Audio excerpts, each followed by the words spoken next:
Namaste, I'm JB Dr. Sapna Gehlot and my session is on the political ideas of Ram Manohar Lohia.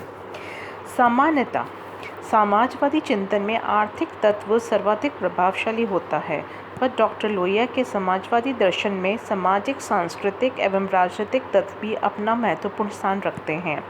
Doctor Lohia एक ऐसे समाज का निर्माण चाहते थे जो वर्ग विहीन व वर्ण विहीन हो। जाति व्यवस्था के तो वे बहुत ही कट्टर विरोधी थे। उन्होंने व्यक्ति के सांस्कृतिक उत्थान को भी आवश्यक बतलाया। उनके अनुसार व्यक्ति और समाज परस्पर आश्रित होते हैं। डॉक्टर लोहिया का राजनीतिक चिंतन बड़ा ही व्यापक है, जिसमें व्यक्ति और समाज से संबंधित सभी पहलुओं पर विचार किया गया है।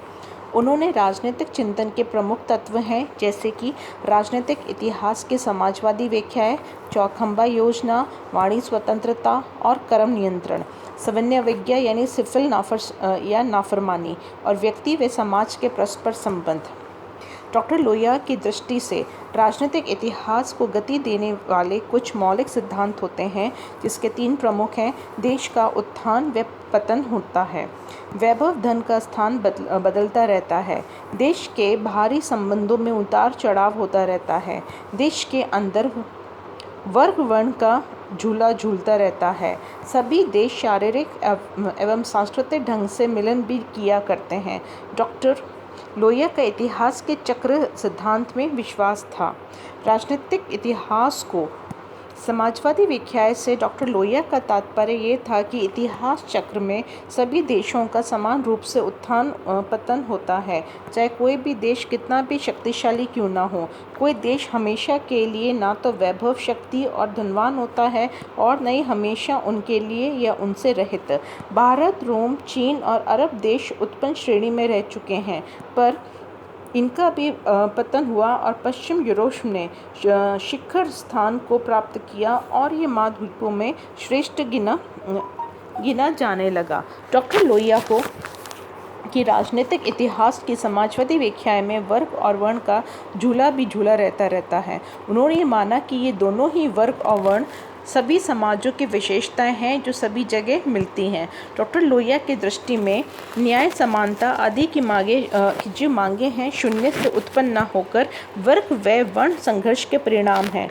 डॉक्टर लोहिया के अनुसार भारत में भी वर्ग एवं वर्ण के बीच बदलाव, उतार चढ़ाव की कथा अनवरत चलती रहती है। उन्होंने माना कि देश काल की परिस्थितियों के अनुसार वर्ग और वर्ण दोनों अपने स्वरूप व उद्देश्य से भिन्न होते हैं। विभिन्न देशों के वर्ण निर्माण भी अंतर होता है। भारत में वर्ण व्यवस्था का आधार प्रारंभ में गुण कर्म था और कालांतर में इसका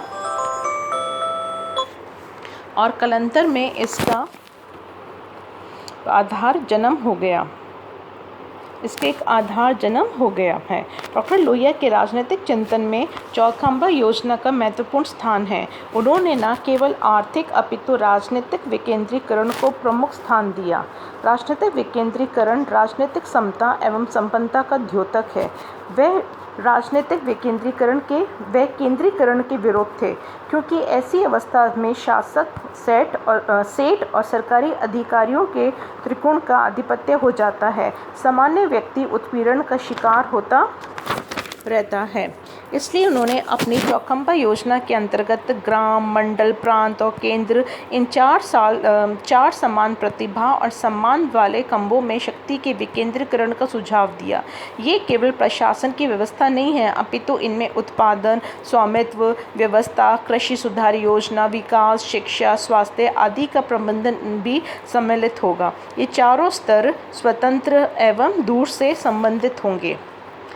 इस प्रकार डॉक्टर लोहिया चाहते थे कि देश में राजनीतिक एवं आर्थिक विकेंद्रीकरण द्वारा ही नागरिकों को अपना स्थानीय शासन करने और स्थानीय जुटाने और संसाधन जुटाने के लिए देश का उत्थान किया जा सकता है। विकेंद्रीकरण से भी सभी नागरिक अपने भाग्य के निर्माता बन सकते हैं। चौखंबा राज्य से ही सभी नागरिकों की प्रजातांत्रिक भागीदारी संभव हो सकेगी। वाणी व्यवस्था और कर्म नियंत्रण का सिद्धांत भी डॉक्टर लोहिया के राजनीतिक चिंतन का एक महत्वपूर्ण पक्ष है।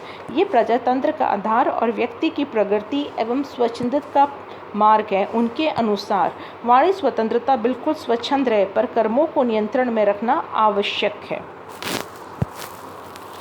कर्म स्वतंत्रता के साथ साथ डॉक्टर लोहिया ने कर्म नियंत्रण की बात कही और वही महत्वपूर्ण है।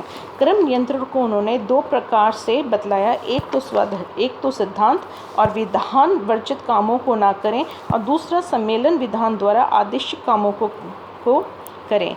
उनका ये कहना था कि झूठ और सच का निर्णय एक व्यक्ति या संस्था अथवा सरकार नहीं कर सकती, वह तो झूठ और सत्य के संघर्ष में और परस्पर आवागमन से निखरता है।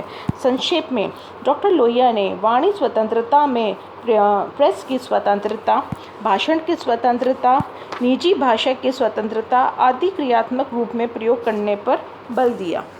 डॉक्टर लोहिया प्रजातांत्रिक समाजवाद के एक सशक्त प्रवक्ता थे। यही कारण है कि उन्होंने जनशक्ति का प्रबल समर्थन दिया। जनशक्ति से तात्पर्य जन इच्छा से था।